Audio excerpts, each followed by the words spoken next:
Alabado sea Jesucristo y María Inmaculada. Bienvenidos a este domingo 16 del tiempo ordinario.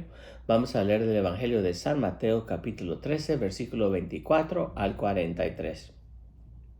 En el Evangelio de Mateo no solo se exponen las tentaciones de la cual Jesús tiene que huir, sino que también se exponen las posibles tentaciones de la comunidad de creyentes.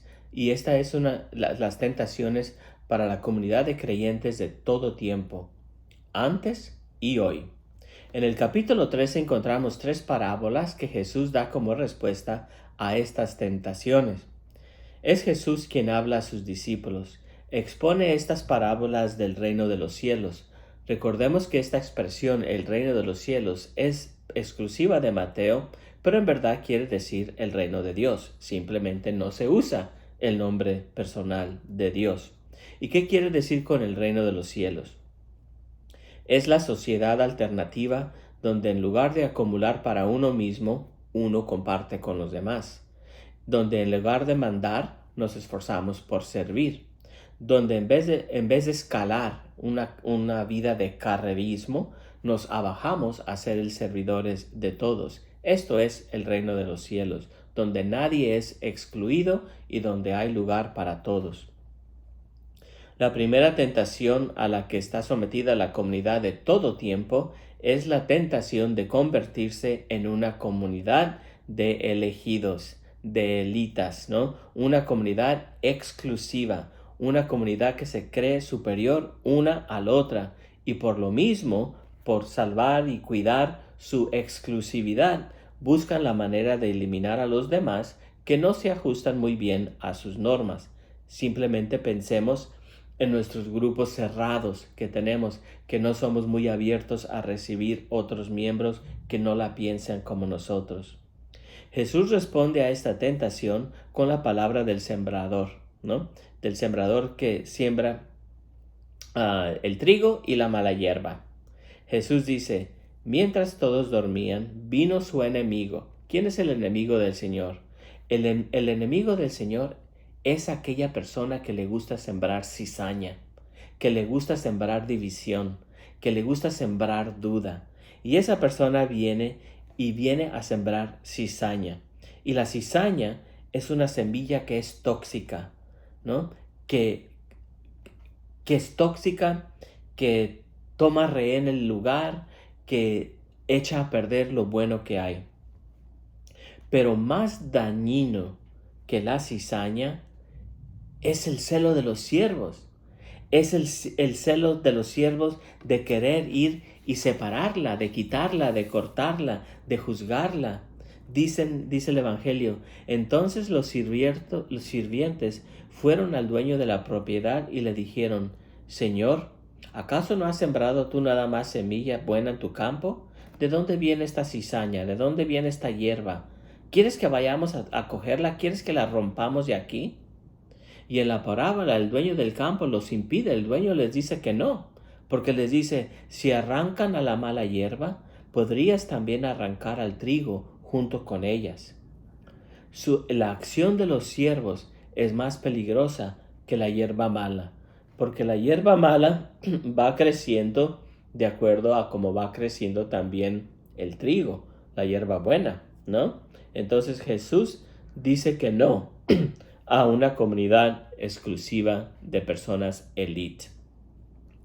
Esta es una tentación muy común y existe en tantos grupos de nuestra iglesia que se sienten que solo ellos tienen todas las respuestas, que solamente todos ellos tienen la vida, acceso a la vida, que nada más su retiro de ellos es el único que sirve, sus actividades de ellos son las únicas que cuentan, ¿no? Y hay mucha exclusividad y Jesús no tiene nada que ver con eso.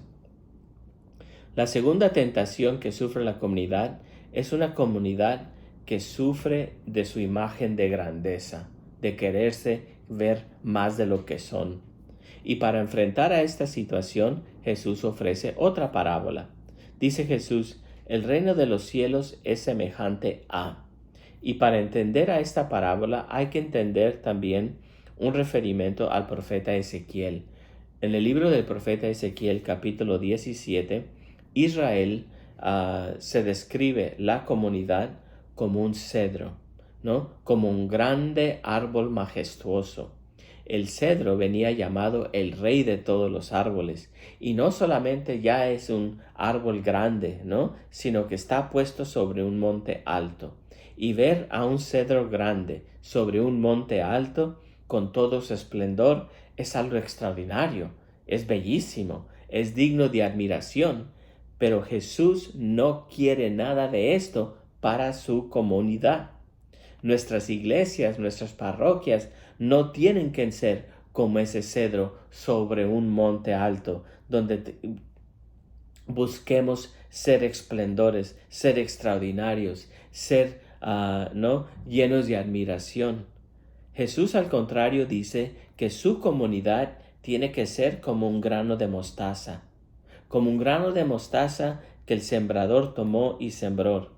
Aquí también hay algo extraño, que dice que la mostaza viene sembrada por el sembrador, porque la mostaza no viene sembrada.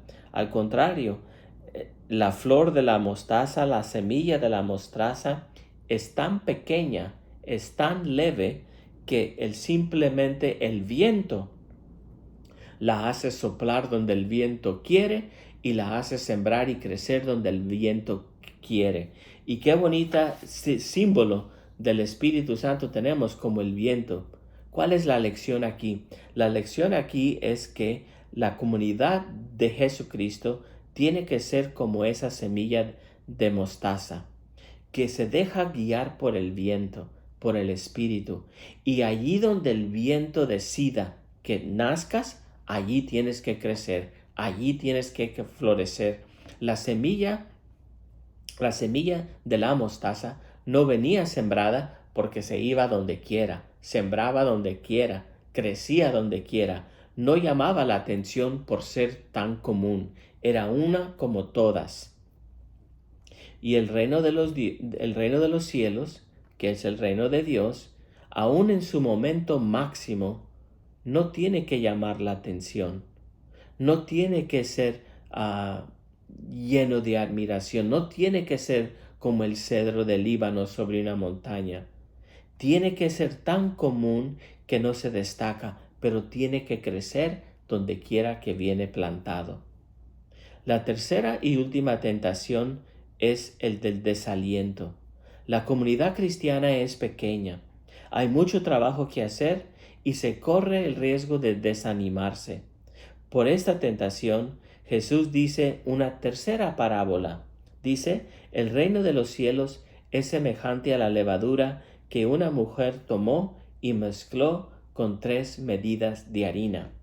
3 medidas de harina serían como 80 libras. Es un poco demasiado, 80 libras para usar en una casa. ¿Qué es lo que quiere decir con estas 80 libras, con estas 3 medidas? En el Antiguo Testamento, estas 3 medidas de harina venían usadas en los episodios, por ejemplo, de Abraham y Sara, que eran ya ancianos cuando Dios hizo lo imposible y los hizo padres de familia, les dio a Isaac. También con Gadeón y Ana, también ya grandes de edad, y sin embargo en esta imposibilidad Dios los hace padres. Ana, claro, es la madre del profeta Samuel. Y entonces en estas ocasiones, cuando Dios actuó por medio de la comunidad en situaciones que parecían ser imposibles, estas personas ofrecieron a Dios 3 medidas de harina. Entonces, las 3 medidas de harina es símbolo del cumplimiento de la promesa de Dios ante situaciones imposibles. Y entonces para nosotros los cristianos no nos tenemos que desanimar al ver el campo de la misión tan grande que nos espera, porque Dios nos prometió estar con nosotros y Él es fiel a sus promesas y hará lo imposible para nosotros. De estas 3 parábolas, la que los discípulos le piden a Jesús que les explique es la de la cizaña y del campo. De estas 3 parábolas, La parábola que los discípulos le piden a Jesús de explicarles es la parábola de la cizaña del campo. Y le piden explicación no porque no le entendieron, sino porque le entendieron y no les gustó. Por lo tanto, la comunidad de Jesús no acoge la parábola que Jesús les advierte sobre no convertirse en una comunidad exclusiva de personas elite y de excluir a aquellos considerados peligrosos o tóxicos. Las parábolas que escuchamos hoy muestran que Dios tiene un punto de vista muy diferente a nosotros. Dios sabe que si los pecadores son expulsados ahora, algunos de los buenos serán expulsados juntos con ellos. Solo piensen en cuántas personas inocentes hemos encarcelado, cuántas personas inocentes han perdido sus vidas, cuántas personas inocentes han sido ejecutadas con la pena de muerte solamente después nos damos cuenta que eran verdaderamente inocentes. ¿Acaso eso no le pasó a Jesús? Jesús murió en la cruz y finalmente un soldado dijo, ciertamente este hombre era inocente. La presencia de los pecadores no necesariamente erosiona la calidad del reino.